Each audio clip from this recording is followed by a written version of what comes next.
Bienvenue dans Planète Locale, votre rendez-vous consacré à l'écologie.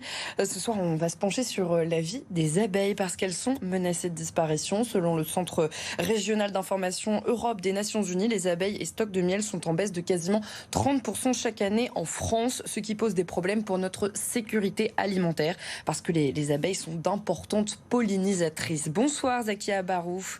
Bonsoir Alexia. Vous êtes directrice des opérations d'un toit pour des abeilles. Merci d'être notre invitée. Pourquoi est-ce qu'elles sont si importantes, ces abeilles ? Eh bien parce que ce sont les championnes de la pollinisation. Je vous donne un chiffre. On dit que 80% des plantes à fleurs sont pollinisées par les abeilles, entre autres, et les autres insectes pollinisateurs. Et je vous donne ensuite un montant, 153 milliards de dollars. C'est le service rendu gratuitement par les abeilles, à la fois de pollinisation, sur les rendements agricoles, également sur la consommation des produits de la ruche que nous consommons au quotidien. Et pourtant, elles sont menacées par quoi notamment ? Alors c'est multifactoriel, il existe bien évidemment le facteur numéro 1 que vous connaissez, ce sont les pesticides, mais pas que. On a également le dérèglement climatique qui a eu un gros impact sur notamment la saison 2022 qui s'est clôturée. Également la prédation, bien évidemment le frelon asiatique est arrivé en 2004 chez nous. Et puis le varroa, un parasite de l'abeille qui fait du mal. On a aussi nos dérives, nos pratiques agricoles notamment avec la monoculture. On appauvrit les ressources naturelles des abeilles et donc effectivement tout cela mis bout à bout, eh bien, ça fait beaucoup pour un petit insecte fragile qu'est l'abeille. Finalement, si je vous entends bien, les néonicotinoïdes ont finalement été interdits en France après des mois de dérogation. C'est vraiment une bonne chose pour les abeilles. C'est une excellente nouvelle et on est content parce que depuis quelque temps, on a eu des dérogations, etc. Donc on se disait, ça va être compliqué, ça va être un combat difficile. Et puis finalement, ça y est, c'est fait. Alors, les néonicotinoïdes, il y en a plein, la liste est longue. Alors là, c'est une première liste de néonicotinoïdes qui sont définitivement bannis. C'est une bonne chose.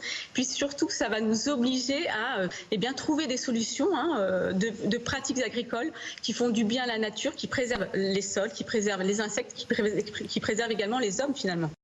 Alors, comment est-ce que ça fonctionne, un toit pour des abeilles ? Comment est-ce que vous parvenez à préserver un petit peu ces abeilles ? Alors, c'est très simple. En fait, on va vous mettre à profit, vous, particuliers, entreprises, toutes les personnes qui, finalement, ont envie de participer à cet effort de sauvegarde de l'abeille. Alors, ça se passe depuis le site www.untoitpourlesabeilles.fr. En quelques clics, vous allez pouvoir devenir parrain, marraine d'abeilles. Vous allez sélectionner un apiculteur près de chez vous, un nombre d'abeilles à chouchouter, à dorloter, à parrainer. Et puis, vous allez finaliser votre parrainage.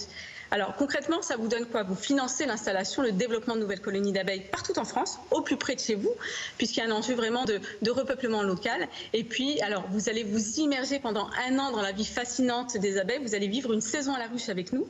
Vous allez être invité lors d'une journée immersive en ruche avec votre apiculteur. Et puis surtout, vous allez recevoir des petits pots de miel qui sont personnalisés avec votre nom, local, issu du rucher que vous avez parrainé et de vos abeilles.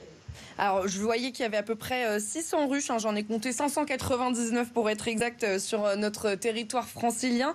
Elles sont aussi bien en ville qu'à la campagne, ces ruches. Alors, sur la partie ville, effectivement, on est plutôt sur les ruches et apiculteurs. Donc, on va installer les ruches en ville, bien évidemment, mais sur des zones sur lesquelles on ne va pas créer de déséquilibre avec les écosystèmes environnants. Et ça, c'est crucial. C'est-à-dire que, notamment sur les milieux urbains, on va être plutôt sur des parcs, proches de parcs, etc. Donc, on n'installe pas sur les sites d'entreprises notamment, mais on va installer chez l'apiculteur le plus proche. Celui-ci est entouré de verdure, de champs, de parcs qui permettent au moins d'avoir suffisamment de ressources pour à la fois les abeilles qui vivent en colonie. Il y a quand même 40 000 abeilles dans une maison, dans une colonie, dans une ruche.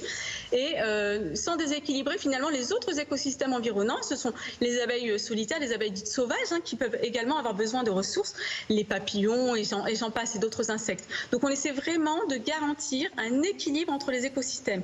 Et quand on perd cet équilibre, on refuse d'installer en milieu urbain. D'accord. Et qui sont les apiculteurs de votre réseau ?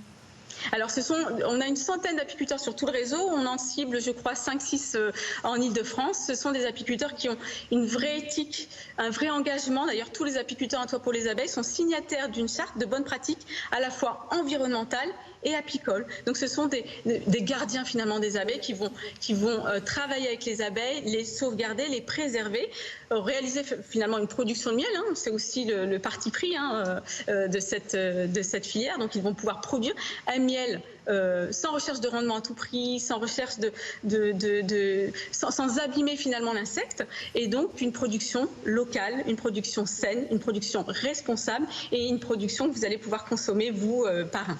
Il y a un programme de protection particulier pour l'abeille noire. Je lisais que 300 000 colonies disparaissent chaque année. Alors, ce sont les chiffres de l'UNAF. Donc, 300 000 colonies d'abeilles, ce sont le nombre de colonies qui disparaissent chaque année. Alors, abeilles noires, mais abeilles également qui vivent en ruche. C'est 30% des colonies, des cheptels, qui sont décimées chaque année à cause des facteurs qu'on a évoqués plus haut. Donc, c'est vraiment très important de se dire qu'aujourd'hui, il y a une vraie mission de sauvegarde de l'abeille et de développement des colonies d'abeilles. Et ce fait de parrainer les abeilles permet concrètement de réinstaller partout en France, sur des zones de biodiversité, des nouvelles colonies d'abeilles. Ça, c'est super important. Aujourd'hui, dans le réseau, on compte 100 apiculteurs qui sont soutenus grâce au parrainage de ruches, et on comptabilise surtout 100 000 parrains particuliers acteurs et plus de 5 000 entreprises engagées à nos côtés.